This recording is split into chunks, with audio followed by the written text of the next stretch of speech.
Jadi ketika wisatawan mau mencari hiburan, kadang hiburan itu tidak ada. Nah, kehidupan mereka juga tidak diperhatikan. Sama juga kayak di Lombok Timur ada Amak Rai, membuat tali gagak.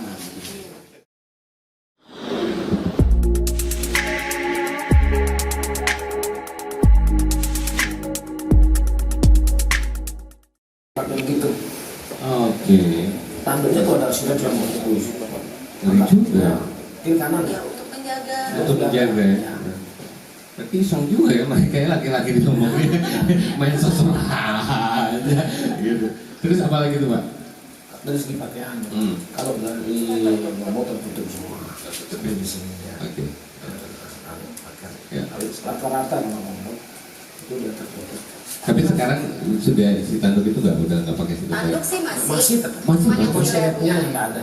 Oh, siletnya nggak ada. Tapi zaman dulu itu digunakan Iya. untuk menghindari supaya Iya. ya iseng Kalau kali. sekarang penari mungkin bisa silat semua. Oh, diajarin ke silat Pak? Diajarin cara menghindari. Oh, diajarin cara menghindari. Oh, diajarin cara menghindari. Keren itu. Aduh, kebayang siapa yang mau maju ke depan untuk di tanduk sama Mbak Ari nih? Mumpung ada silat, bukan ada silat. Atau teman-teman pernah mengalami pengalaman juga nari gandrung? Kamu pernah ngalamin? Oh, belum pernah dong. Belum pernah, yakin gitu kan? Belum kan? Belum. Oh, kayaknya Akbar yang sering nih. Ya, Akbar sering nih. Akbar sering kayaknya nonton tari gandrung ya. Iya. Itu ada ritual-ritualnya dulu nggak? Terlebih dahulu sebelumnya tuh tari gandrung atau dilakukan ada misalkan ada waktu yang harus dilakukan itu misalkan malam hari ataupun siang hari ataupun sore hari. Ada nggak? Ada. Kalau setiap kita mau diundang, maunya ada upacara lagi, tanggap misalnya Ya. apapun ada ritual. Artinya kadang orang berpikir bahwa ritual itu nanti akan bilang syirik dan sebagainya, tapi tetap kita ikut dengan semua. Oke. Karena bagaimanapun kita tidak terlepas dari batas. Oke. Ya. Tetap aja ya. Oke, sampai di sini ada teman-teman yang akan bertanya sama dua pembicara saya. Ada? Kalau tidak ada, saya akan panggilkan mana ini Meru. Saya akan panggilkan Maulida untuk membacakan dulu berita soal ada sebuah tradisi yang telah dilakukan di Lombok itu setiap tahunnya, gitu. Silakan Maulida akan membacakan satu berita dulu. Oke, ini berita penting jadi teman-teman bisa klik di mataram-antaranews.com. Halo, Maulida, coba sini tuh. Bacakan berita. Iyo. Assalamualaikum warahmatullahi wabarakatuh. Kali ini saya akan membacakan satu berita. Pemerintah Kabupaten Lombok Tengah, Nusa Tenggara Barat menyatakan para pembalap dari berbagai negara yang akan kembali menjadi sirkuit Mandalika Lombok pada Maret 2022 akan bisa mencicipi pepes terbuat dari nyale yang dianggap merupakan jelmaan putri Mandalika. Pemerintah daerah terus berupaya menciptakan suasana yang nyaman, khususnya di destinasi wisata. Bentangan pantai yang indah didukung juga dengan tradisi masyarakat yang masih kental, menjadi daya tarik wisatawan yang datang ke daerah yang dijuluki Bumi Tatas Tuhu Tresna ini. Kesempatan itu sebagai wujud memelihara atraksi budaya yang sudah menjadi peninggalan leluhur masyarakat Sasar Lombok. Bau Nyali, sebuah tradisi suku terbesar di Lombok, pulau seluas 4.725 km persegi dengan garis pantai sepanjang 1.364 km dan menjadi bagian penting dari Provinsi Nusa Tenggara Barat. Demikian berita terkini hari ini. Saya Maulida Asmara, salam Antara. Oke, terima kasih. Jadi itu tadi soal apa? Soal bau nyale ya? Ada bau nyale ya? Udah pernah ke bau nyale?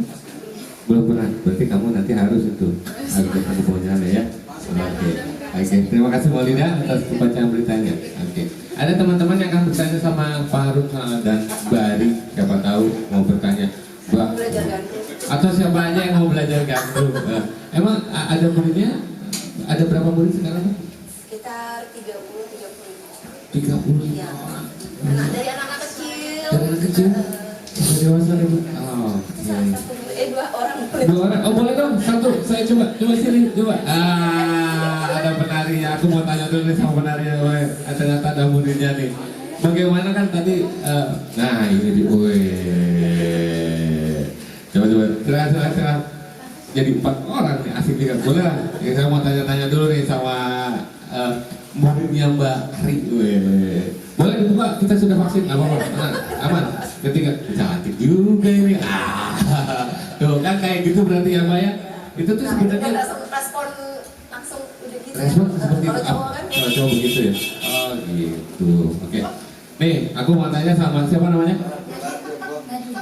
Oke, Nadia. Nadia, boleh dong cerita udah berapa lama bareng sama Mbak Ari?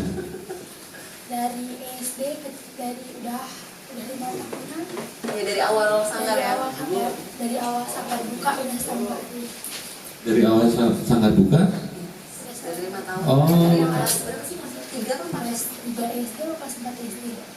Oke, kerjanya ke sana waktu di sana ngapain? Buka pintu sanggar terus tutup lagi gitu. Latihan hari jadi. Sulit gak sih sebenarnya untuk nari? Awalnya sih sulit tapi lama-lama kayak senang. cinta ya. Iya udah cinta gitu. Kamu jangan takut sama guru kamu. Mentang-mentang sebelahnya ibu guru yang mengajari jadi Dia wajib takut. disanggar soalnya udah mau pulang. Kenapa? Wajib disanggar nggak mau pulang. Kenapa kamu senang di sana? Ya nari sama teman-teman atau teman-teman bikin tarian kadang. Suka bikin tarian juga? Oh, berarti karena teman-temannya ya? Karena teman-teman menarinya. Dua-duanya sih.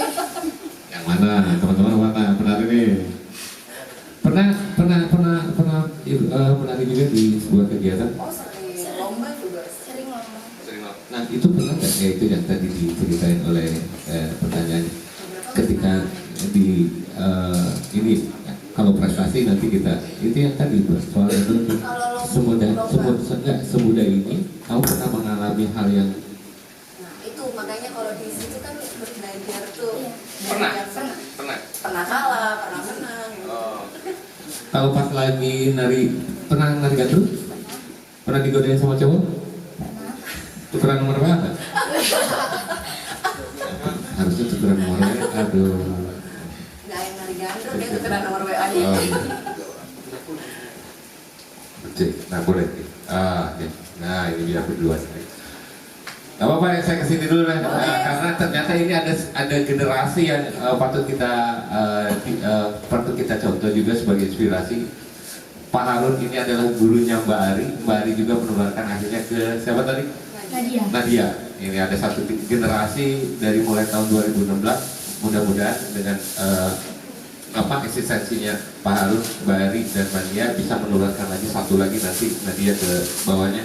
Akhirnya seni tradisi itu juga menjadi sebuah identitas dari Pulau Lombok itu sendiri, bukan hanya sekedar dari seluruh masjid, tapi tradisi itu juga sebenarnya menunjang untuk apalagi sekarang Lombok pariwisata, mengandalkan pariwisata, budaya ini bagian dari pariwisata juga di Topang. Nah pernah nggak itu tadi saya balik lagi, pernah disengit? Terus apa yang kamu lakukan ketika laki-laki itu disengit kamu? Pernah tak pukul pakai kipas, dorong. Seperti ajaran gurunya lah. Oh, dipukul pakai kipas si cowoknya nggak marah gitu? Enggak. Oh enggak ya, itu mereka udah jadi resiko ya? Iya. Oh jadi resiko gitu. Oke. Di mana itu waktu itu? Di Kopang, di Lombok. Lombok Tengah ya Lombok. Lombok Tengah? Oh pernah mengalami semudah ini, ternyata pernah digangguin sama cowok-cowok ya. Oke, dan kita punya 3 generasi. Ada yang mau bertanya? Sama ini soal tradisi. Ayo teman-teman mahasiswa, boleh dong. Ayo bertanya, semua. Siapa yang mau bertanya teman-teman? Halo, selamat datang mas. Di halaman belakang. Ini juga murid juga? Oh, bukan, sekali juga murid. Hah? Undangan dari Om Oji tadi. Oh, undangan. Alhamdulillah. Silakan kacangnya mas. Kalau kopi ada di belakang. 6.000 doang. 6.000 doang. Gitu. Tapi kalau misalkan tidak ada, saya akan mau ngobrol sebentar dengan kepala suku. Ada Kang Abe di sini. Kang Abe kan tadi kita sudah ngobrol soal tradisi nih. Tanggapannya bagaimana dengan Kang Abe soal tradisi ini?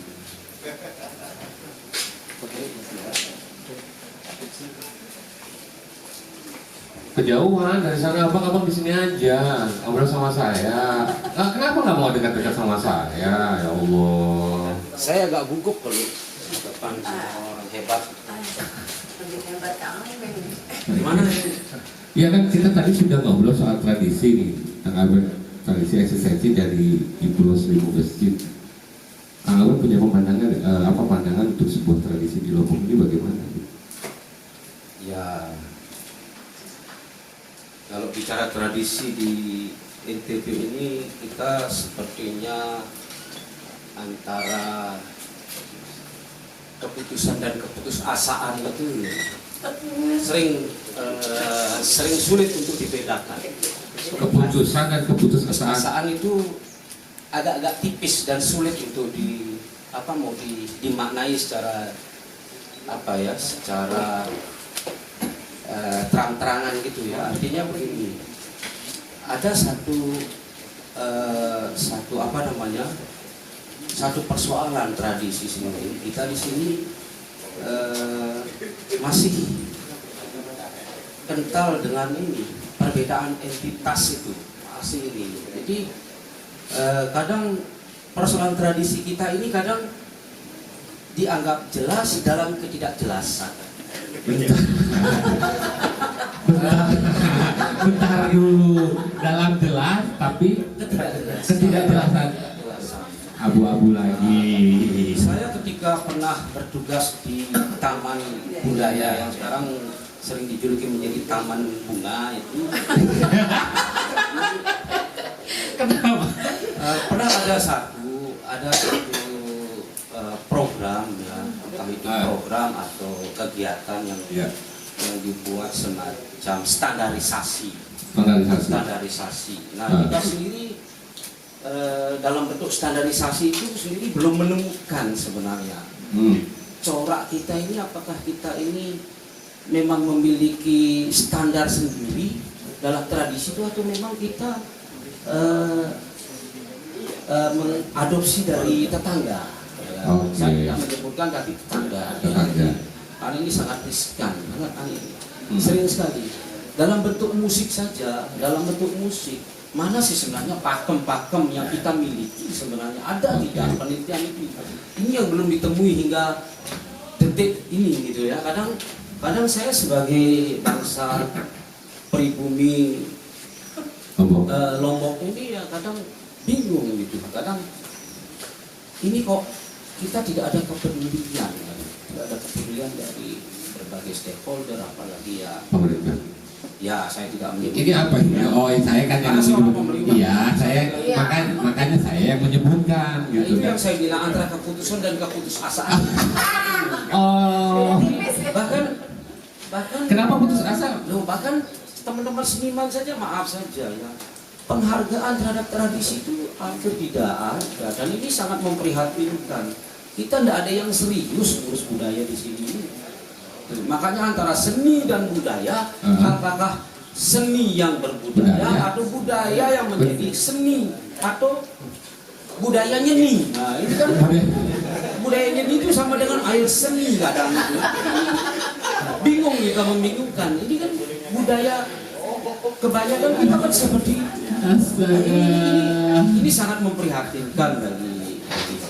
Nah, makanya saya bilang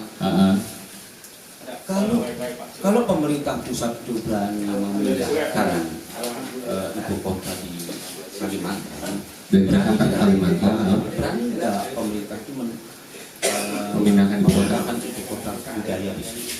Kita dari Aceh, ini brand. Kita bicara itu kadang sebagai pelengkap penderita kesenian di sini. Pelengkap penderita kesenian. Kesenian itu menjadi pelengkap penderita, baik dalam segala sektor apa itu, misalnya di pariwisata, ya sudah dipakai untuk menghibur.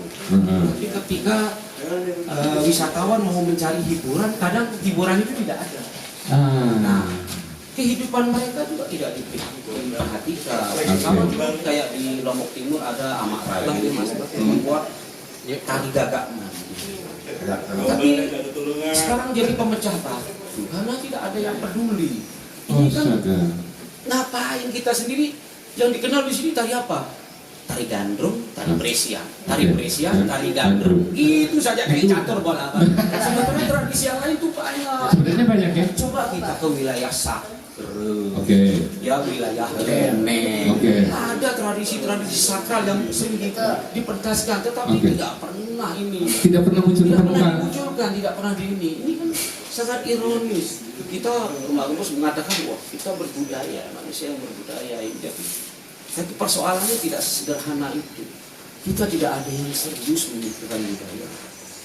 Kita yang dipikirkan pariwisata, padahal budaya pariwisata sendiri dicopang sama kebudayaan. Padahal brand yang paling bisa dijual itu keunikan budaya itu. Budaya. Ada enggak? Enggak punya kita. Karena Tetangga tradisi- kita yang sebelah jelas. Jelas. Budayanya yang unik ini. Di samping alamnya yang elok dan ini. Ya. Sementara kita juga punya alam yang elok, tapi Ya. tidak sama saja. Hmm. Karena kita memang tidak punya budaya yang memang bisa diangkat secara apa namanya kekhasan. Kalau dalam istilah pariwisata branding. 2024. Branding itu tidak ada. Sama dengan wisata, kita jauh-jauh cari wisata alam, wisata itu mendatangkan dari luar. Hmm. Bahkan ada wisata halal bagaimana? Halal ini kalau di sini halal semua, kalau wisata haram mungkin banyak. Tidak ada. Oke. Terkadang kita seperti itu. Nah ini Jadi ketidak ada seriusannya belum ada ya. belum ada. Seriusan. Bukan tidak ada ya, belum ada. Masih ini enggak ya? Kadang-kadang ini dipertanyakan antara ada dalam ketiadaan. Enggak ada. Ini masih Jadi masih abu-abu. masih abu-abu ya. Kasihan generasi-generasi kita ini. Hmm. Itu kan Taman Budaya itu punya program namanya olah seni. Olah seni. Ya dari dulu inginnya menjadi sekolah seni. Oke. Tapi S-nya hilang. Ya olahnya ditambah sek. Jadi Bukan sek olah ya, Ya. olah sek bukan Bukan. sek olah. Oke. Itu jangan salah itu dulu. Mau ditambah sek. Nah, seknya itu bingung sek apa sek SAK apa sek menjadi apa sampai sekarang tidak jelas-jelas. Oke. Nah, maaf saja, saya politik pertunjukan dari dulu ya itu saja yang ngunu-ngunuan. Berapa ya? Kita tidak ada satu peningkatan apa nih semester ini loh. Nanti Oke. habis itu ada enggak tahapannya untuk semester berikutnya? Ah. Semester berikut artinya berkesinambungan. Oke. Kita sini cari penari aja susah Oke. ya gitu. Yang benar-benar aja. Karena apa? Tidak istiqomah itu. Tidak yakin dan istiqomah dalam menciptakan. Nah, jadi kita masih ya kalau ada panggilan, kita lama-lama kesenian kita kesenian panggilan kadang Oke. itu. Pas ada panggilan baru Baru berarti. berangkat. Tetapi yang istiqomah ndak ada, tapi tetap dia bergerak. Oke. Itu yang tidak ada, menawarkan sesuatu. Artinya apa? Sanggar-sanggar sini tidak kreatif, tidak melakukan lompatan-lompatan gagasan bagaimana mereka ya sudah hanya ini. Tidak ada event ya kita ciptakan event. Oke. Tidak ada yang undang ya Ya, kita undang mereka gitu. kita undang penonton untuk ini Oke. supaya dia tetap hidup tetap ini kita tidak pesimis dari ini. Nah itu yang tidak pernah dilakukan itu. Jadi kita ya masih sebatas ya artinya apa? Kadang maaf saja ya kita ini bukan ditawarkan oleh pemikiran tentang kemajuan bagaimana berkolaborasi berelaborasi antar komunitas, tetapi sering kita ini malah dibuatkan konflik-konflik. Ini fakta di lapangan sehingga kita tidak maju-maju. Konflik ya. Selalu ada itu. Nah ini kan terjadi kita kadang cobalah kita dalam berkesenian, dalam berkreativitas itu kita belum menanam. Kalau kemarin Pak Buya Safi bilang kewarasan dalam berbudaya ini. Kewarasan dalam Jadi, berbudaya. kita tidak penting. Kalau dia seperti itu, bagaimana saya melewati dia loh, supaya dia juga akan memantik kita. Oke. Bukan terjadi apa istilahnya sering gap itu sehingga kita tidak ini. Sering terjadi persaingan itu. Persaingan itu. Di sini seperti itu, tidak seperti kita. Mereka saling mendukung, saling Oke. ayo dong, kamu maju kita dukung. Oke. Nah, ini dipakai, ini mendukung. Saling Oke. ini. Jadi- Ini malah terjadi apa semacam Nanti kalau ada lomba, jurinya dari ini, itu lagi Iya, kan. sebenarnya. Dari Oke. ini lagi, Itu benar, lagi. itu lagi, Oke. itu lagi. Ini kan tidak. Jadi kayak main catur gitu. Kayak main catur. Oh, oke. Jadi kesimpulannya bagaimana nih? Kesimpulannya mari kita menjaga kewarasan berbudaya. Ya, kewarasan berbudaya artinya ayolah kita hentikan saling ibaratnya kita sering ada kecemburuan apa dalam karya dalam ini. Ya sudahlah. Dulu kenapa dulu almarhum Pak Tut Astike itu ini? Karena dia selalu berinovasi. Sering sekali ini dia berani untuk membuat sesuatu yang baru dengan gagasan. Dia bagaimana ini sehingga berkembang. Beda dengan yang dikatakan akademisi atau apa teman-teman yang senior yang lain. Ya kadang terkesan ya ngono-ngono wae gitu-gitu saja. Oke. Nah ini coba tradisi bagus itu beliau termasuk tokoh tari di sini. Oke. Beliau itu orang orang dari luar, tetapi kecintaannya dia terhadap NTB ini sangat luar biasa. Jadi ruhnya itu semangat spiritnya itu perlu diangkat seperti itu. Angkut kemana dulu? Nah, sama dengan ini gula gending ini kan sering sekali dilupakan. Padahal dulu tahun 2012 saya bawa ke Taman Budaya Surabaya itu digarap sama Pak Astike itu bayarin kan lewat gendang beli gendang beli kadang pade sekter gitu. Jadi ini kadang coba dibuat inovasi yang mungkin dia membuat beda, punya ciri khas. Benar katanya Pak Arun tadi, hanya Al-Quran yang tidak boleh dibunuh. Kalau yang lain ya silakan mau ini. Tidak ada pakem-pakeman itu. Oke, siap. Itu saja. Oke, jadi kesimpulannya adalah kewarasan berbudaya. Betul. Baik. Ya, kembali lagi itu ternyata kewarasan berbudaya. Nah, itu ternyata Pak, ini saya selalu ditemani sama Kang Abeng ini. Ternyata beliau sangat banyak memberikan motivasi juga gitu kan. Sepertinya hanya tadi juga banyak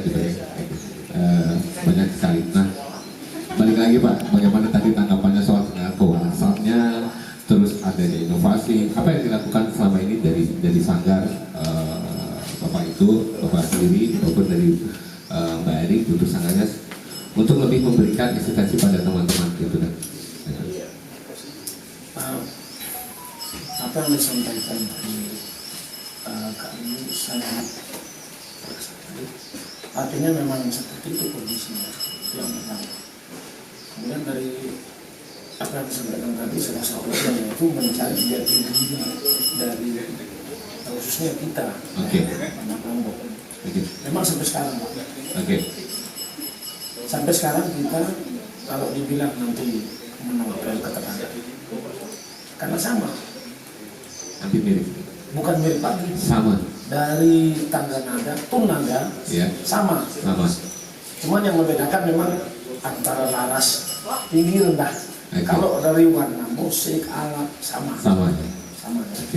Teknis pukulan pun sama. Nah, kalau dari segi gambarnya. Nah, mungkin dari gambarnya yang membedakan itu cuma gendangnya saja, lebih besar. Ya, teman kita yang di sebelah kecil.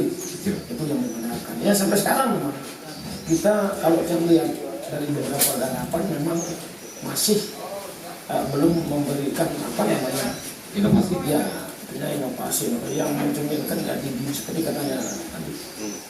Itu memang masih kalau kita lihat memang belum bisa.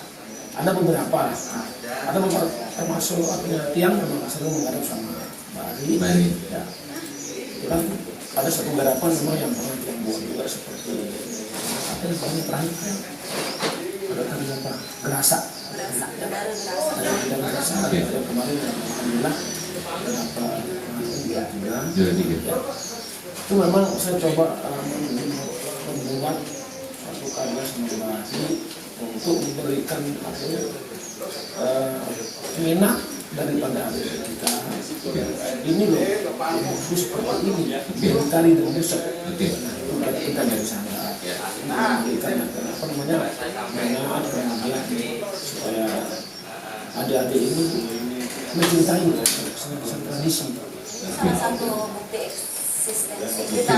Kita Kita juga tetap berkarya loh. Oh, gitu ya benar. Nah, tadi kan agak disinggung sedikit kalau ternyata masih suka ada yang sirik-sirikan sebagai penari muda. Ini saya ke penari muda juga. Ya, pernah nggak mengalami hal-hal yang seperti dia terus yang main terus aku nggak pernah gitu. Gimana cara mengantisipasinya hal seperti itu? Pernah nggak ngalamin kayak gitu? Pernah? Coba agak deket aja.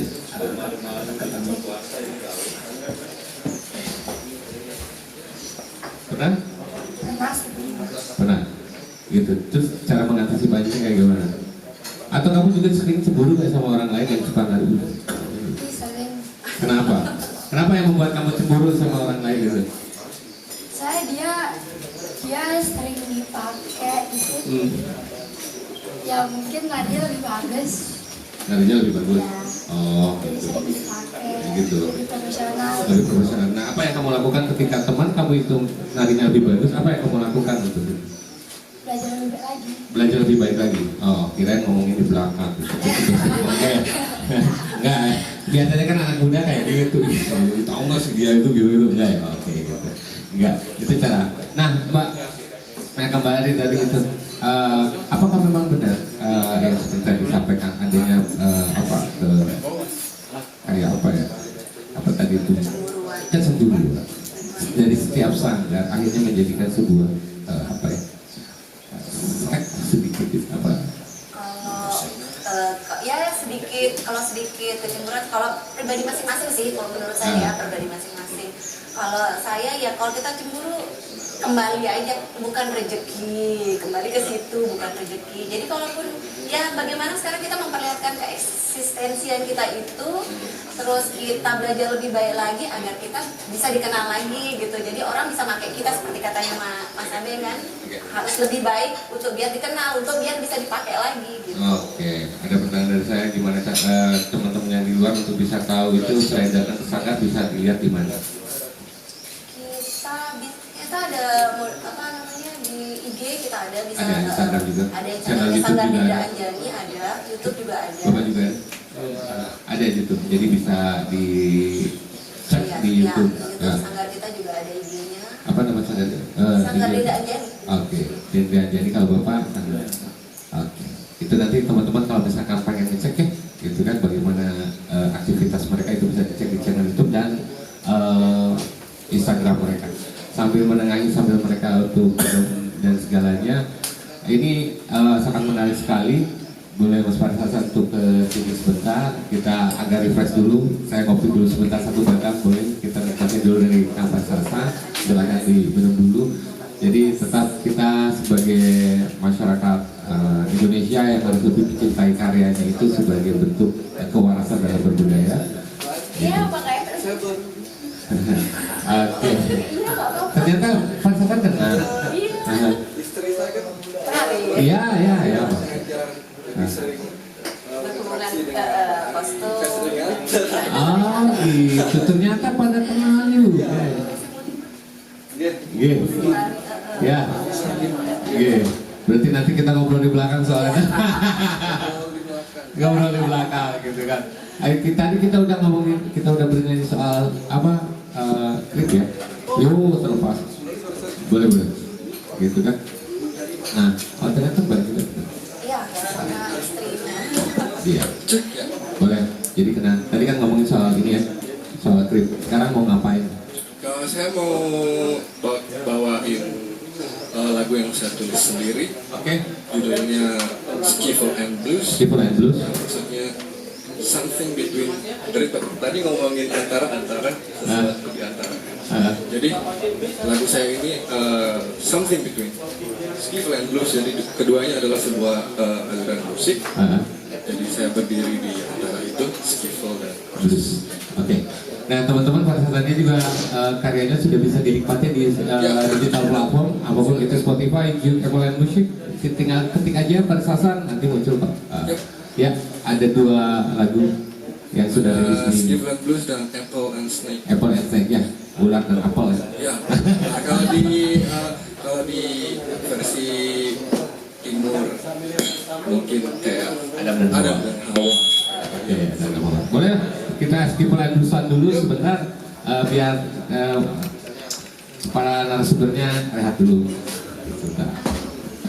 Jadi teman-teman yang mau ngopi silakan ngopi. Oke, hanya Rp6.000 saja. Jangan lupa kalau misalkan belum puas di sini bisa datang nanti ke Bucitman di Jalan Panji Semarang. Masih tetap ada kemasan dalam bentuk ini yang sudah di roasting, bisa minta jenisnya seperti apa ataupun dalam bentuk pouch yang sudah disediakan seperti ini ya. Teh. Halaman belakang disupport oleh Bucitman.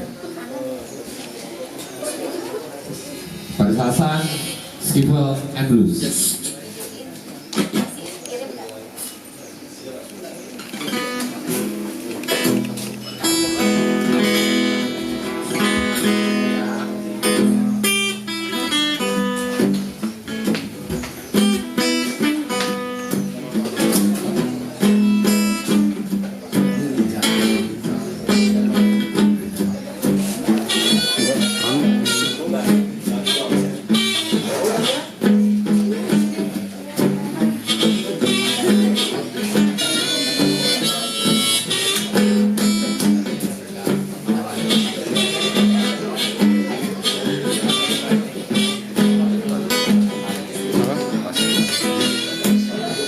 Masih kurang sih, kurang belakang cuman gerak-gerak nih.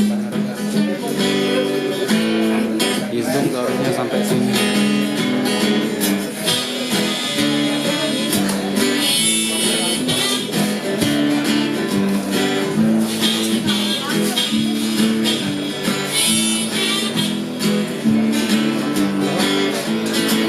Something between Steve and Tapi kalau di zoom kepotong harusnya nanti. now you hear me play it through.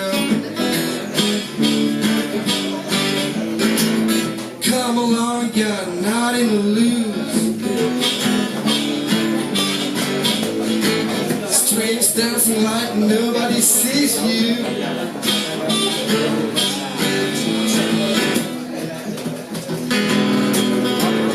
One, two, three, four, what are you waiting for? 5, 6, 7, and 8, don't break new. Any other thing ain't a priority, oh no. But it's the feeling now, it's real with me.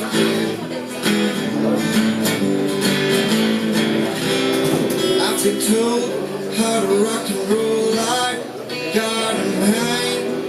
I said, get your kicks every night like that. Go when crazy, but it's something between Steve and and all you gotta do,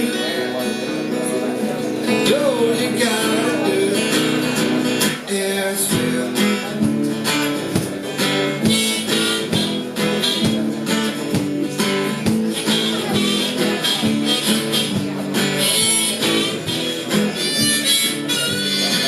Oh, 1, 2, 3, 4, what are you waiting for?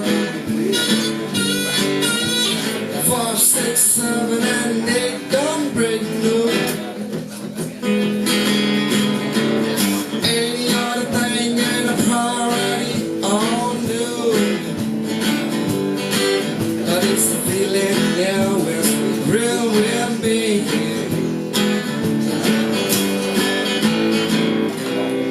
I've been told how to rock and roll, I got a mind. Said get your kicks every night like Dick or going crazy. But it's something between Steve and Blues. And all you gotta do, and all you gotta do is feel. Go is feel.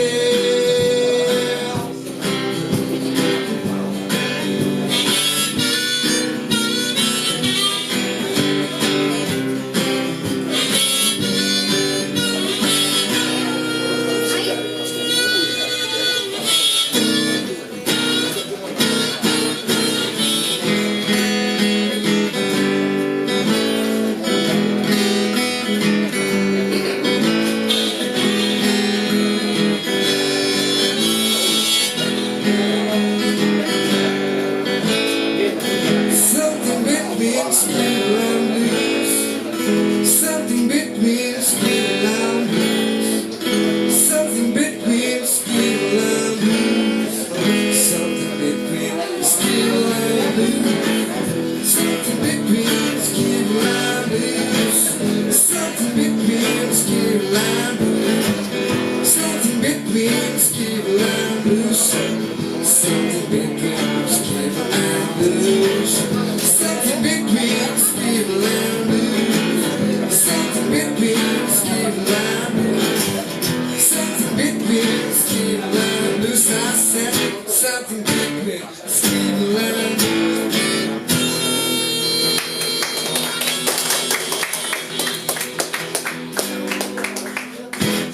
Oke, Skipper Air Blues dari Parisasan ya. Aduh, apa itu tadi Skipper Air Blues artinya apa? Skiffle and blues dua-duanya adalah aliran genre musik. Genre musik. Ya, ada skiffle, ada blues. Kita mencoba Disatuin sama kamu. main di tengah-tengahnya ya. Jadi kayak batagor sama bumbu kacang kan? Ya. Kita boleh. Oke. Tapi menikmati kacang. Nah, wah, bakso. Oh, ada bakso juga. Ntar ya Mas ya, slow dulu Mas. Selain narasumber boleh? Oh, terima kasih tadi narasumber nih nanti nih. Ngomongin dong narasumber. Kita coba wawancara dulu. Mas ini coba Mas. Mas, Tanya penyanyi semi dia, cobain. cobain. Mas, coba saya pengen Mas ini dulu Mas. Mas boleh nggak sebentar? Udah nggak usah dilayanin lah, itu mah gampang nanti dah. Di sini dulu Mas. Penyanyi semi. Coba. Coba sini. Ya, apa itu? Oh, Akbar. Ngomong. Nggak apa-apa. Astaga, apa ini? Itu seni teng itu sebuah seni itu Pak. Nah, dia. Ampun. Nah, oke. Kita balik lagi ke dua narasumber kita, ada Pak Harun dan Mbak Ari. Kita akan mendengarkan kembali tentang eksistensi bagaimana apa perbedaan ketika zaman dulu dan zaman sekarang yang terjadi soal apa ya perbedaannya zaman dulu dengan zaman sekarang, baik itu dalam pelaku kesenian tradisinya ataupun dari sandalnya itu bagaimana? Boleh dari Bapak ataupun dari saya? Yang pertama, kalau zaman dulu kita sangat menikmati sekali dunia kita ada kesenian, baik itu penari maupun penabuh. Yang pertama, walaupun kita dapat home itu cuma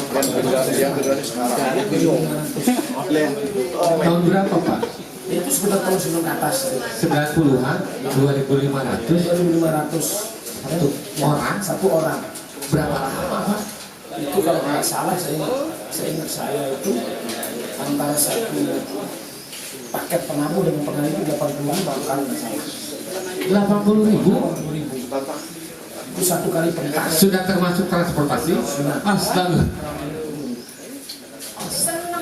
Seneng ya? Ya seneng, nggak Ya. sih karena kita seneng sama hobi kita ya. Oke. Sama hobi yang dibayar kan. Ya, hobi yang dibayar. Ya, kebersamaan kita. Itu. Jadi zaman dulu itu pernah dibayar zaman dulu gitu kan. Bisa dilanjut lagi tadi gimana Pak?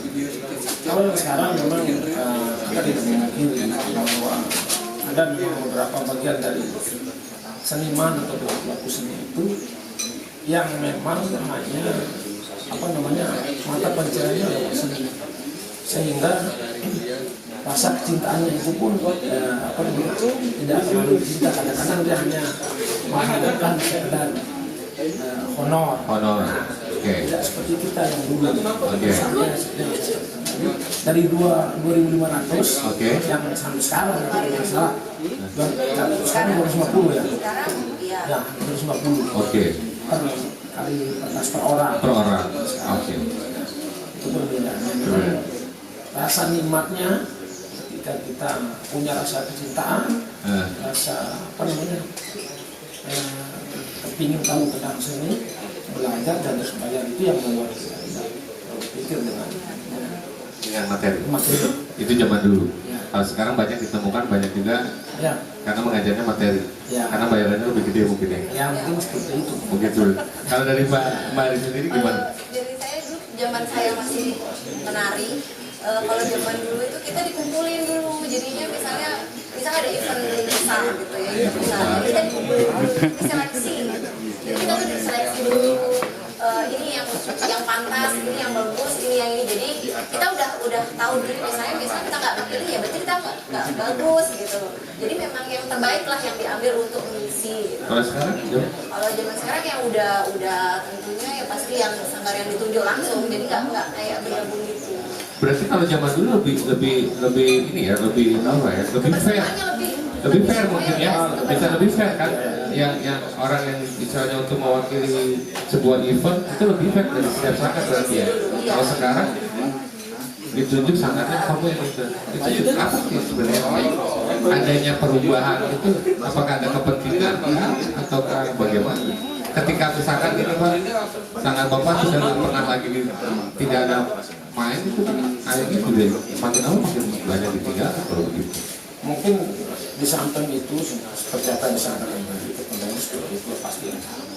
Karena bagaimanapun kalau kita selaku maaf saya juga orang dinas, bagaimanapun kalau kita di dinas, kalau kita punya lembaga itu jelas yang lain-lain itu akan merasa apa namanya tidak, kalau kita bilang Ya.